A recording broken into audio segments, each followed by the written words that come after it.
बिस्मिल्लाहिर्रहमानिर्रहीम। काफ़ी साथी परेशान आहिनि, बार बार मूंखे फ़ोनियूं बि अचनि थियूं, फेसबुक ते बि ख़बर शुरू थी वई आहे। बार राशिद साहब जन जे हवाले सां, शायदि आवाज़ न ईंदो पढ़ बार राशिद महमूद साहब जन जे हवाले सां मीरो ख़ान जलसो रखियल हो बार राशिद साहब जन जो। बार राशिद साहब जन लाड़काणे खां मीरो ख़ान जे लाइ सफ़र कनि पिया। ही ॻोठ कंग आहे, हिन लाड़काणे सां गॾु 5 मिंटनि जे फ़ासिले ते तक़रीबन वॾो शहर आहे, यूनियन कमेटी आहे, ॻोठ जो नालो कंग आहे।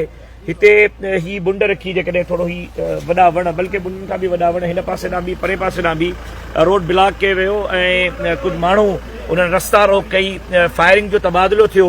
उन खां पोइ उहे माण्हू कंहिं हेठि कचे जे तरफ़ ऐं ॻोठ जे तरफ़ लही विया आहिनि। बार राशिद महमूद साहब अलहमदुलिल्लाह बिल्कुलु ख़ैरियत सां आहिनि, आफ़ियत सां आहिनि।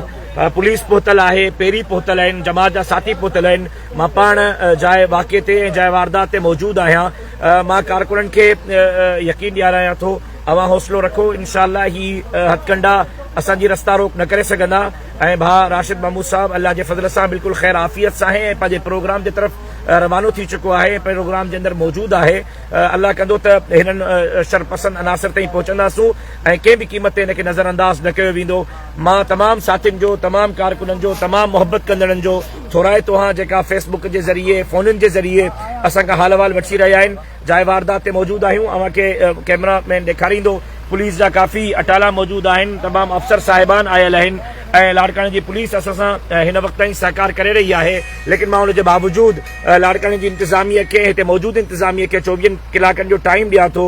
24 कलाकनि जे अंदरि अंदरि असांखे माण्हू फ़राहम कनि जिन रस्ता रोक कई आहे, उन्हनि माण्हुनि खे मंज़र आम ते आणनि जिन बार राशिद साहब जी रस्ता रोक कई आहे। जेकॾहिं न त उन खां पोइ असां मुकमल एहतिजाज जो हक़ ऐं पंहिंजी पॉलिसी वाज़े करण जो हक़ रखंदासीं। मां 24 कलाकनि जो टाइम ॾियां थो त 24 कलाकनि जे अंदरि फौरी तौर ते माण्हू वाज़े थी वञनि। ही जेका हेॾा वॾा वण आहिनि या हू पर रोड जे परे पासे ॾांहुं बि पिया आहिनि, इहा का मामूली ॻाल्हि न आहे। ऐं विच शहर में अहिड़ी तरह रस्ता रोक का फुर जो वाक़ियो नथो थी सघे। फुर जा वाक़ियात ॿाहिराड़ियुनि में ऐं मेन रोडनि ते थींदा आहिनि। कयो वञे मोहतरम जनाब मोहब्बत अली खोड़ो साहब असांजे ज़िले लाड़काणे जा जनरल सेक्रेटरी, फ़कीर सिकंदर साहब, ॿिया काफ़ी उहिदेदार आयल आहिनि ऐं इंशाअल्लाह अल्लाह कंदो त असां उन्हनि माण्हुनि ताईं पहुचंदासूं। अवां सभिनी दोस्तनि जी महिरबानी। ऐं मां हिकु दफ़ो ॿीहर अव्हांखे इतला कयां थो त अवां इत्मीनान रखो।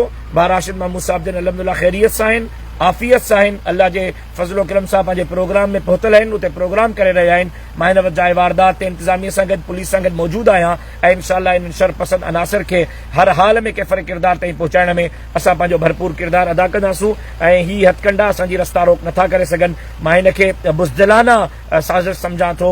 अहिड़े क़िस्म जूं बुज़दिलाना साज़िशूं कंहिं बि क़ीमत ते असांजा अज़ाइम असांखां खसे नथियूं सघनि।